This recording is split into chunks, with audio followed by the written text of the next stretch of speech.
Hi friends, நான் உங்கள் கவிதா பாலமுருகன் பாலகவி சேனல்ல இருந்து இன்னைக்கு எல்லாருக்குமே பிடித்தமான ஒரு மிக்சர் ரெசிபி அது நான் எப்படி செஞ்சிருக்கேன் அப்படின்றத फ्रेंड्स இந்த வீடியோல நான் உங்களுக்கு ஷேர் பண்ணிருக்கேன். இந்த மிக்சர்ல என்ன ஸ்பெஷல் அப்படினா கடலை மாவு தான் மிக்சர்ல அதிகமா சேர்ப்போம். ஆனா இதுல கடலை மாவு அதிகமா நான் சேர்க்கல.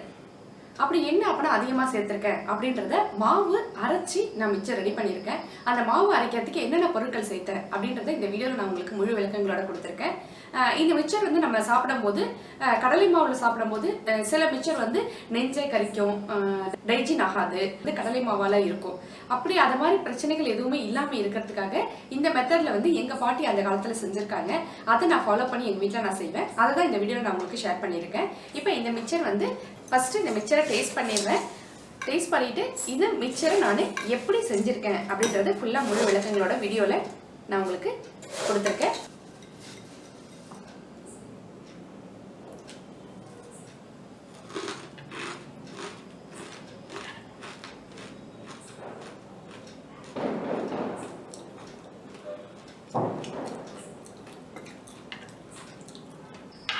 சூப்பரா இருக்கு फ्रेंड्स, சான்ஸே இல்ல, அவ்வளவு ஒரு டேஸ்டா இருக்கு மிக்சர். இந்த மிக்சர் நம்ம கடைகள்ல வாங்கும்போது எப்படி இருக்குமோ அதே மாதிரியான சுவைகளையும் இந்த மிக்சர் நமக்கு கொடுக்குது.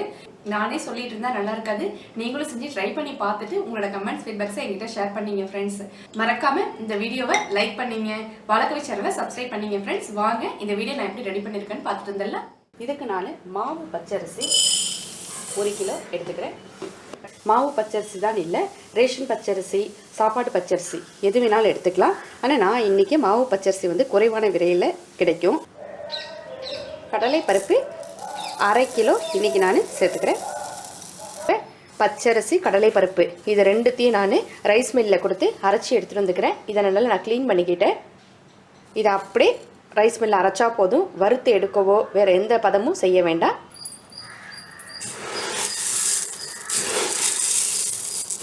மாவு மிக்சருக்கு அரைச்சி எடுத்துகிட்டு வந்தாச்சு. இதே மாவில் மிக்சருக்கு ஓமப்பொடி ரெடி பண்ணுறதுக்கும் இந்த மாவு தான். அடுத்தது காராபூந்தி ரெடி பண்ணுறதுக்கும் இந்த மாவு தான். 1/4 கிலோ காராபூந்திக்கு எடுத்துக்க போகிறேன், 1/4 கிலோ ஓமப்பொடிக்கு எடுத்துக்க போகிறேன். இப்போ இதை ஒரு பவுலில் சேர்த்துக்கிறேன். இப்போ நான் ஃபஸ்ட்டு ஓமப்பொடி செஞ்சுக்க போகிறேன். ஓமப்பொடி செய்யறதுக்கு இதில் ஃபஸ்ட்டு உப்பு சேர்த்துக்கிறேன். உப்பு மிக்சரில் கடைசியாகவும் சேர்ப்போம், அதனால் அதுக்கு தகுந்த மாதிரி உப்பு சேர்த்துக்கலாம். இப்போ தண்ணி விட்டு இந்த மாவை பிசைஞ்சிக்கிறேன். இப்போ தண்ணி நான் கொஞ்சம் கொஞ்சமாக விட்டுக்கிறேன். இதில்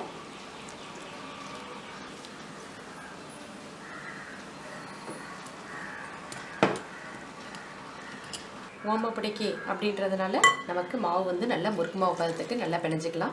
மாவை தண்ணி பார்த்து பத்திரமா ஊற்றிக்கிங்க. இப்போ நான் கையால் பிணைஞ்சிக்கிறேன்.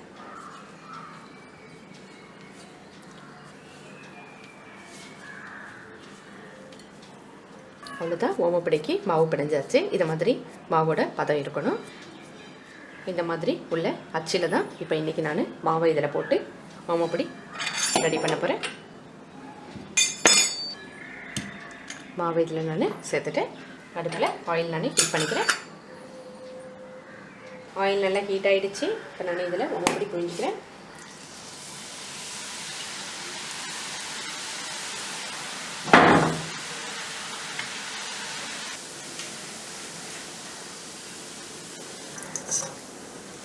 ஓமப்பொடி பெரட்டி விடணும்னு அவசியம் இல்லை, அப்படியே எடுத்துடலாம்.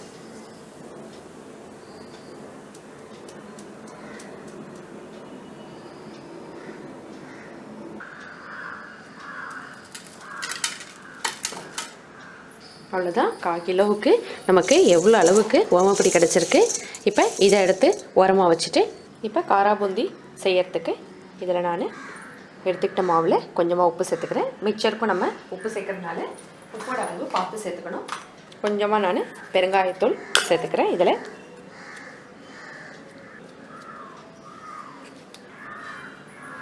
அடுத்தது காராபூந்திக்கு உப்பு காயமும் போட்டிருந்தேன், அதை நான் மிக்ஸ் பண்ணிக்கிறேன்.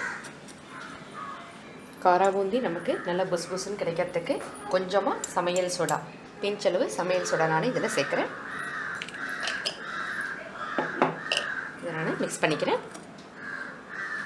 நமக்கு பிஞ்சளவு சேர்க்கும் போது நமக்கு நல்ல உப்பி வரும் காராபூந்தி. மாவு பதத்துக்கு நல்லா கரைச்சிக்கணும்.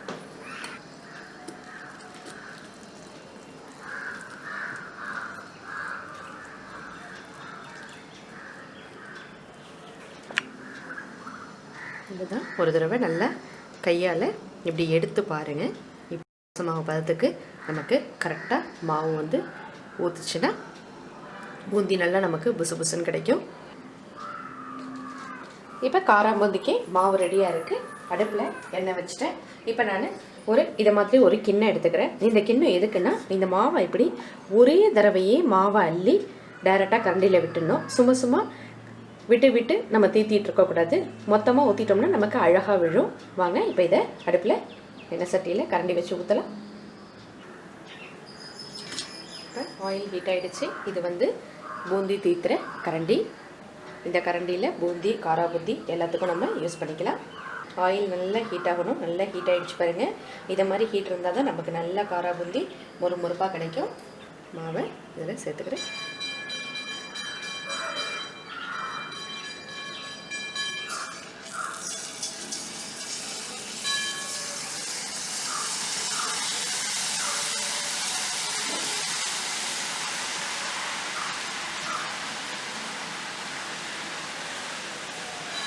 ஆயில் நல்லா ஹீட்டாக இருக்கும். இந்த மாதிரி கரண்டிகளில் தீட்டும் போது நல்லா கவனமாக தீட்டணும்.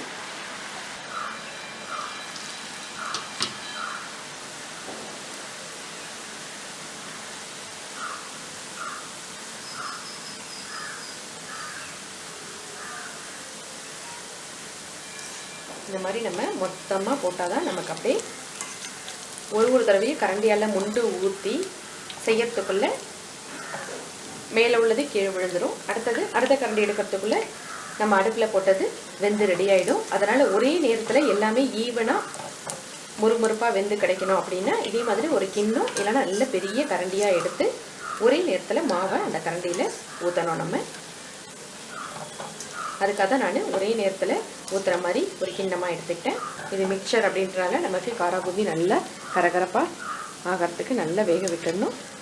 காரா பூந்தி நல்லா புசு புசுன்னு சூப்பராக நல்லா முறுமுறுப்பாக கிடச்சிருக்கு. இப்போ இதை ஒரு பிளேட்டில் நான் மாற்றிக்கிறேன். அவ்வளோதான், காரா பூந்தி பொரிச்சாச்சு. உங்களுக்கு சவுண்டு கேட்குதா? எவ்வளோ ஒரு கரகரப்பாக இருக்குது பாருங்கள். ஒரு பிளேட்டில் கொட்டி நான் ஆற வச்சுருக்கேன். இப்போ இது ஒரு பெரிய பாத்திரத்தில் நான் மிக்சர் மிக்ஸ் பண்ணுறதுக்காக நான் மாற்றிக்கிறேன். நல்ல ஒரு அகலமான பாத்திரத்தில் நான் போட்டிருக்கேன். வடிவம் மாறாமல் அழகான ஷேப்பில் கிடச்சிருக்கு. இப்போ அதே ஆயிலில் மிக்சருக்கு தேவையான வேர்க்கடலையை நான் பொரிச்சிக்கிறேன்.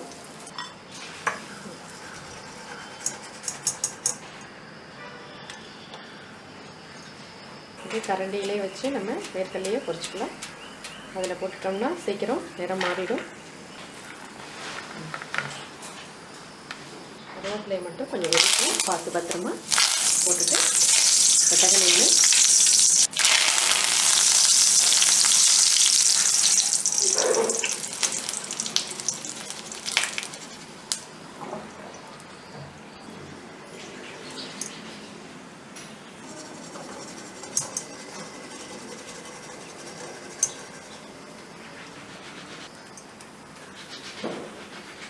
இந்த கருவேப்பிலை வேர்க்கடலையோட இந்த முந்திரியை நான் சேர்த்துக்கிறேன்.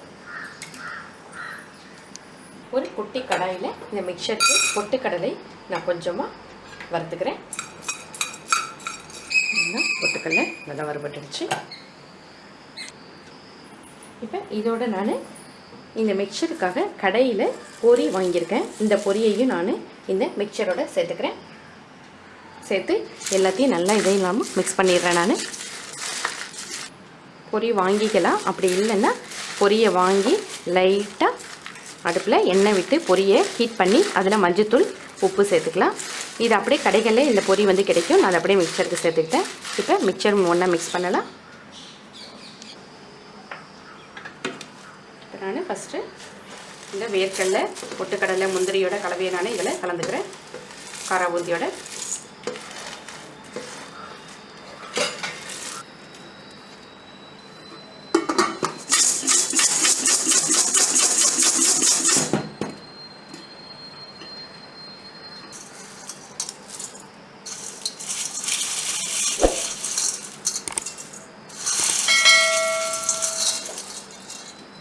கொஞ்சமாக தான் போட்டு குலுக்கணும்.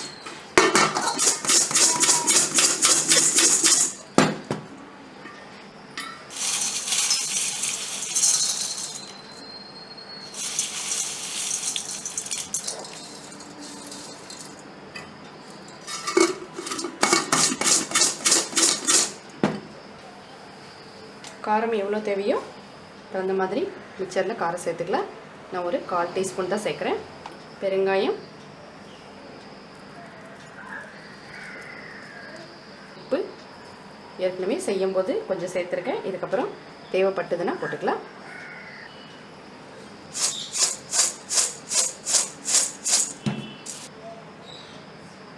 அவ்வளோதான் ஃப்ரெண்ட்ஸ், நல்லா மிக்ஸ் பண்ணியாச்சு. இப்போ இதோட எவ்வளோ வெயிட் இருக்குது அப்படின்றதையும் பார்த்துடலாம். மிக்சர் வந்து வீட்டிலே சிம்பிளாக ரெடி பண்ணியாச்சு. நீங்களும் இந்த வருஷம் தீபாவளிக்கு செஞ்சு பாருங்கள். இப்போ இதை டேஸ்ட் பண்ணி பார்க்கலாம்.